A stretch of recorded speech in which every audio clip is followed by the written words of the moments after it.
Bueno, ante todo, buenas tardes a todos. Así como Mauro, también traje mi pendrive por si acaso, pero sí funcionó. Qué bueno. Pero hay que estar preparado. Y siempre un plan B que era traerlo aquí en Bluetooth también. Entonces, es cierto, en Facility tenemos que estar preparados para todo. Y otra pequeña acotación que quiero hacer, y creo que estando en Madrid es importante que lo diga, es cuando hablamos de patrimonio histórico.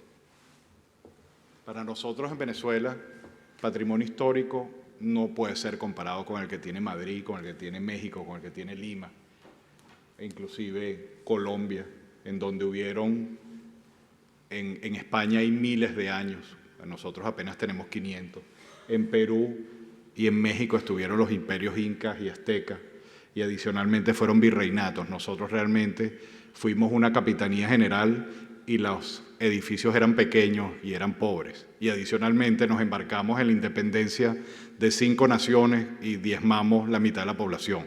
Por lo cual, realmente el patrimonio que tenemos es muy poco. Y el poco que tenemos se ha ido destruyendo y por eso últimamente se han tomado decisiones drásticas y fuertes para el rescate del patrimonio. Para hablar del edificio Las Laras es un edificio que queda en Maracaibo, y Las Laras es el nombre de un árbol que es el que está alrededor de esta edificación. Pero hay que hablar un poco de historia y por qué se vuelve histórico este edificio, y es que en 1912 la Shell compra Caribbean Petroleum Company. En el 1914 la Shell perfora el Sumaque 2.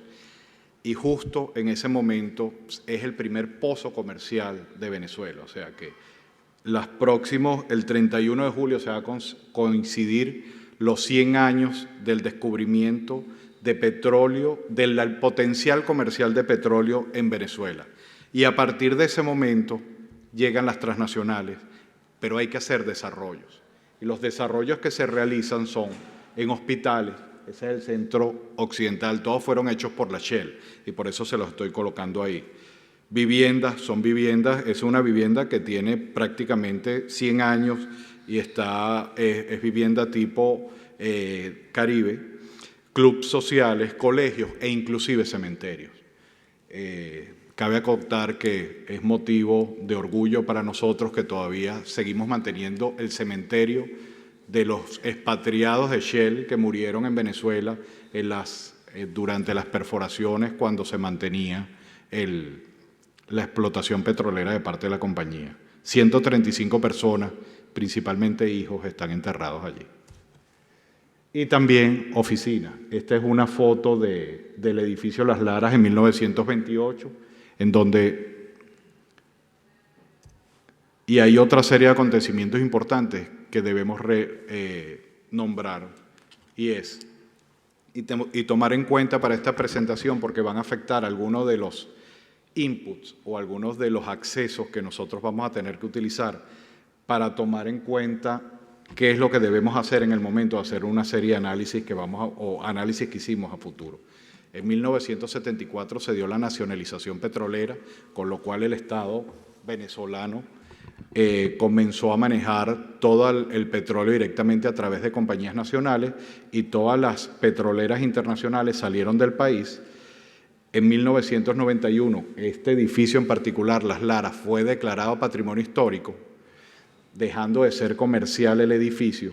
Se lo declararon patrimonio histórico, pero no lo compraron al propietario. El edificio se abandona, empieza a ser utilizado por indigentes y en 1994 estos indigentes lo queman. Ese mismo año regresa Shell a través de unos convenios operativos al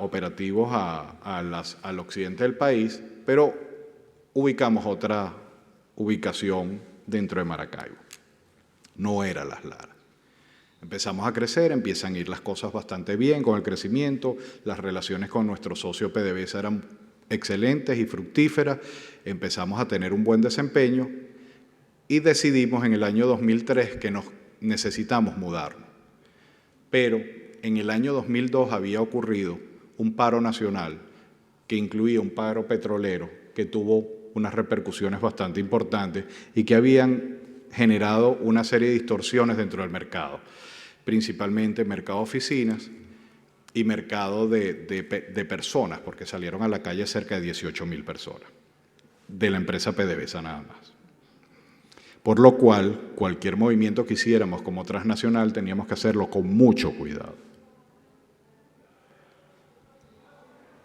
Dentro de las opciones que empezamos a ver fue el edificio Las Laras. Desde el año 94 comercialmente no fue factible para nadie. Y este era el estado en que lo conseguimos nosotros, pero no había nadie que lo arrendara, no había nadie que pudiera pagar la renta que se estaba pidiendo por el tamaño y las áreas que tenía. Y al ser patrimonio histórico hay un tema de mantenimiento que es bastante importante. Pero le empezamos a dar las vueltas y empezamos a trabajar a través de un DOFA a ver qué era lo que tenía este proyecto. Cuando nosotros analizamos el DOFA, voy a colocar esto así para poder voltear mejor hacia allá, empezamos a ver que había unas debilidades. Era una edificación antigua, había sufrido un incendio, era una estructura metálica y pudo haber estado dañada. Adicionalmente, llevaba 20 años abandonada. Estaba ubicado en una zona de tolerancia con problemas de seguridad y limitaciones de diseño, pero había unas amenazas que era el aumento del perfil de la empresa, que no nos interesaba para nada que la empresa subiera el perfil y que se viera como que estaba haciéndose un volteo a la antigua nacionalización del año 1974 y ser percibidos por la comunidad de que éramos unos agresores del patrimonio histórico, que íbamos a tomar un patrimonio histórico para quedarlos, para que la empresa se lo quedara y no dejarlo hacia la comunidad.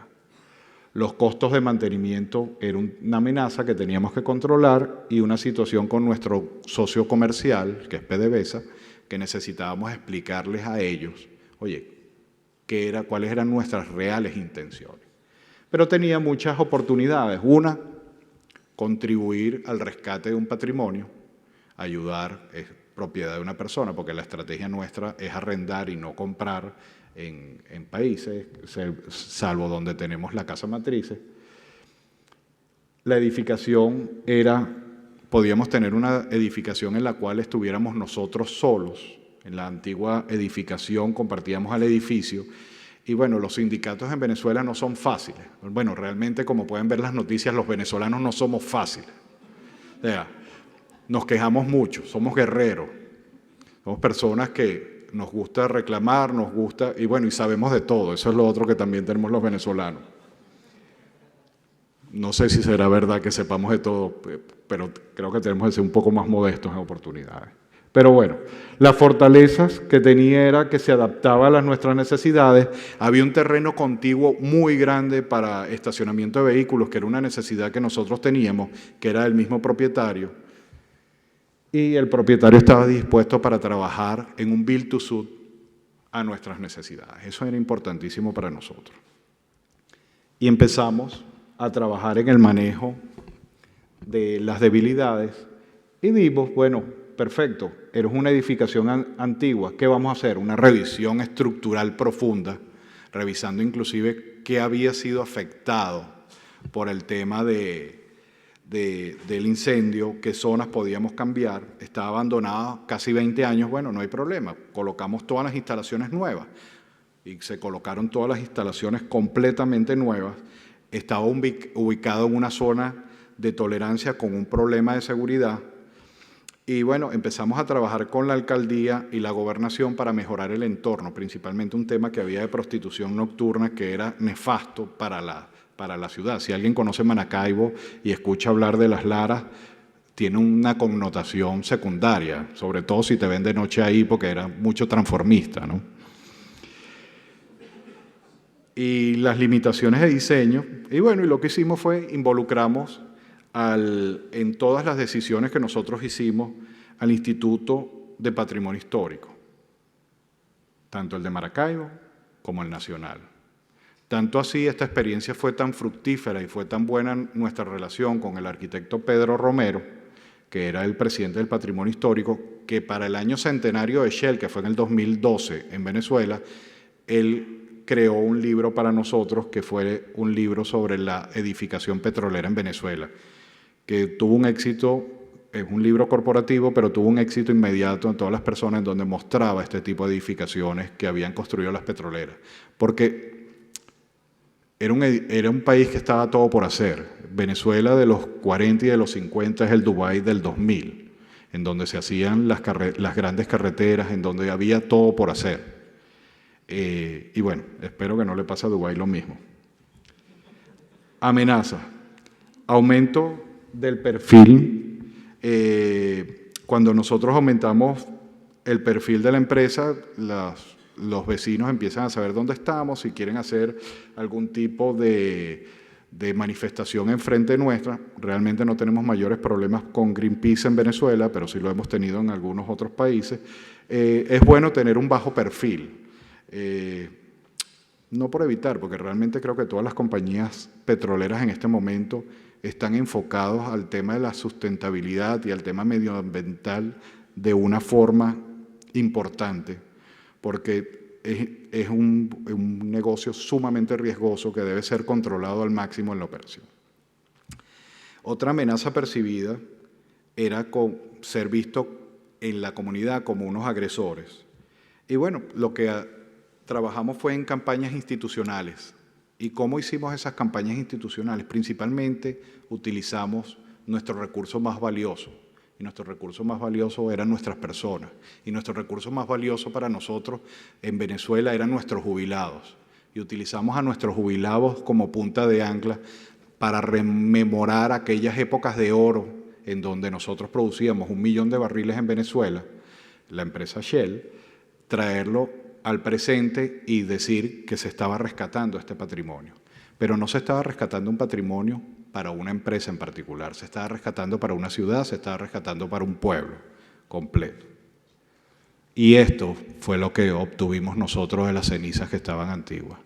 Un edificio que cumplía 100% a exteriores, con todo lo que era patrimonio histórico, con todo lo que eran las pinturas originales, las maderas originales, los acabados originales, pero hacia adentro era una oficina completamente, o es una oficina completamente open space, con cableado estructurado de primera generación, con wifi en todas las entradas y con una visual de jardines interiores muy interesante, en donde aquellos que son arquitectos y les gusta la parte ecológica y de eficiencia, son completamente, existen unos techos que protegen de la radiación solar.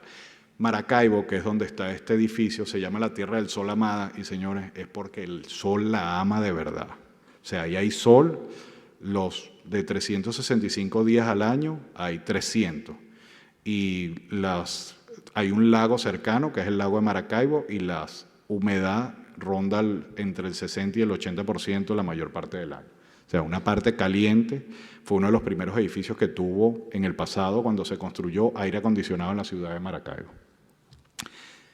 Pero no solo se rescató para la compañía, como habíamos dicho, sino también para la comunidad. Y aquí pueden ver cómo nosotros estamos en una sesión de Tai Chi, la de la esquina superior, con gente de la comunidad, también en una jornada de vacunación en la parte derecha. Y en la parte de abajo desarrollamos un concepto que se llama arte en las laras. Como les dije, a lo mejor ustedes en Madrid tienen sitios como este muy bellos para hacer exposiciones y a lo mejor 100, 200 museos. Les digo que ahí hacíamos exposiciones todas las semanas porque los espacios para exposición de museos eran cortos y pequeños. Y aquí teníamos un espacio que podíamos compartir con la comunidad. En el año 2006, la empresa, que éramos unos operadores de un campo, que era Urdaneta Norte, bajo un nuevo convenio pasamos a ser socios de PDVSA y formamos un joint venture.